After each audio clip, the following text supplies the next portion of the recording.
Le titre du numéro 2 mondial de la plaisance a-t-il fini de couler? C'est la question. Exactement, c'est une excellente question, bien évidemment. Alors en fait, là, on est vraiment dans une troisième configuration. Dans la première configuration que je vous proposais en fait aujourd'hui, c'était une configuration d'attente et de cassure éventuelle. Deuxième configuration, avec LDC, une configuration haussière depuis maintenant près de 22 mois. Et là, on est à l'inverse dans une configuration baissière, exactement, avec une action qui a perdu en 18 mois près de 50% de sa valeur. Donc, vous voyez, c'est vraiment l'image inverse de l'action précédente. C'est le type d'action vraiment que je déconseille de surveiller, hormis dans quelques cas très particuliers.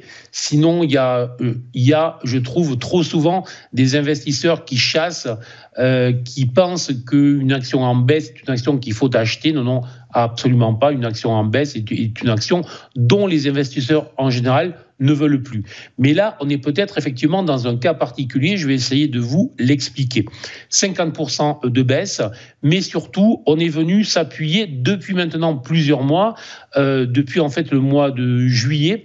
On s'appuie très clairement sur une ancienne zone support située aux alentours des 8,6, une zone support qui a été enfoncée à plusieurs reprises depuis l'accélération baissière avec du volume qui avait été réalisée justement au mois de juillet. Et depuis ce moment-là, en dépit de cette accélération, en dépit du volume, en dépit des multiples attaques baissières qui ont eu lieu, très clairement, il ne se passe rien. Autrement dit, les vendeurs ne réussissent plus à envoyer les cours très bas. Par contre, les acheteurs, eux, achètent sans réussir à projeter les cours vers le haut, mais achètent tout ce qui se vend. Bon, là, c'est souvent le début d'une phase de retournement.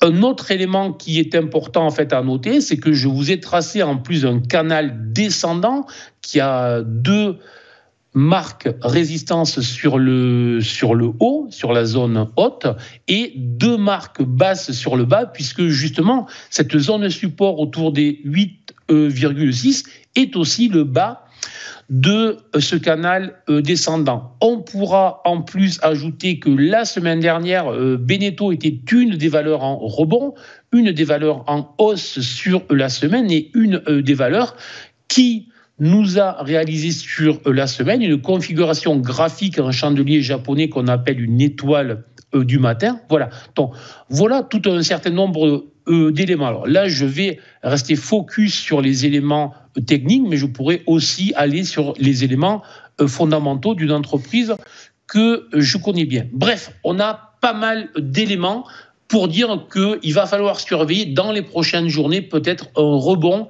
sur la zone actuelle.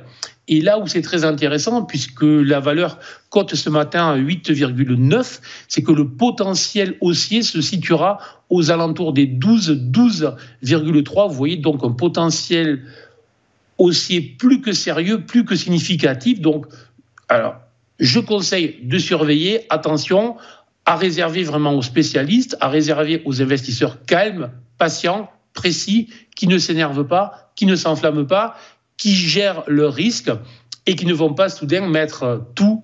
D'ailleurs, vous le savez, on ne met jamais tout sur une seule action et on gère toujours son risque, bien évidemment. Mais c'est une surveillance qui est très intéressante et on verra dans les prochaines semaines si ce point bas potentiel se met en place ou pas.